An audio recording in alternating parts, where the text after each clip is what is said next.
Solo, a Star Wars story. Is it though? Anyway, it's directed by Ron Howard and stars Alden Ehrenreich. Solo tells the backstory of everybody's favorite scruffy-looking nerf herder, Han Solo. Han was born and raised on Corellian, and to escape the rough life on that planet, he briefly joins the Imperial Army. And not much later, he meets Chewbacca and joins a handful of intergalactic thieves who are on a job to steal some very profitable hyperfuel. That story might sound a little underwhelming, and honestly, it is. Friends of mine have noticed that I've been suspiciously quiet about an upcoming Star Wars movie. Let's just say that I had a bad feeling about this. Alden Ehrenreich had an impossible job to fill the shoes of a legend, and even though he did pull it off in a handful of moments, it's still very jarring to see anyone but Harrison Ford play a character that's just ingrained in my brain. And it's not really his fault, but any way you slice it, it just feels wrong. It's like getting a knockoff toy for Christmas. I don't care what you say, Mom, Darth Vader does not ride a motorcycle.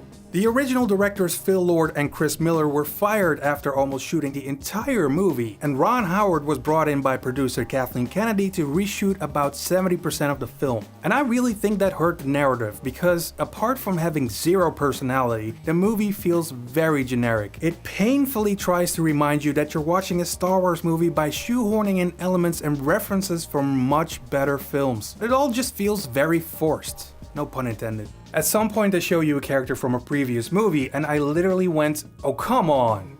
And it's not like I'm disappointed because that would imply that I had high expectations, which I didn't. I liked two things in the movie, Chewie and Lando, and only because of them, there are a few moments that were actually fun to watch, only to be ruined by something that came right after it. One of the many things I didn't like was the female droid L3, whose jokes were downright cringeworthy, especially when she brought up equal rights, because that is something of this world and this era, not exactly something that takes place a long time ago in a galaxy far, far away. You cannot put topical political issues in a fantasy movie, not even for a joke, because it brings you back to reality. I can almost picture the producer meeting where one of the producers said, hey, how about we add a female droid who fights for equal rights? Fuck you.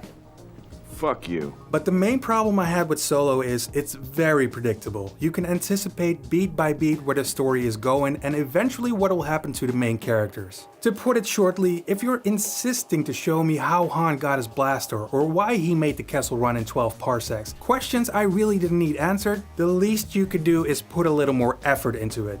Solo, a Star Wars story, is a shiny rock. So that's it for Solo. Are you gonna see it or sit this one out? Let me know in the comments. And if you like this video, hit like or click on the blue M&M to subscribe. I'll see you next time.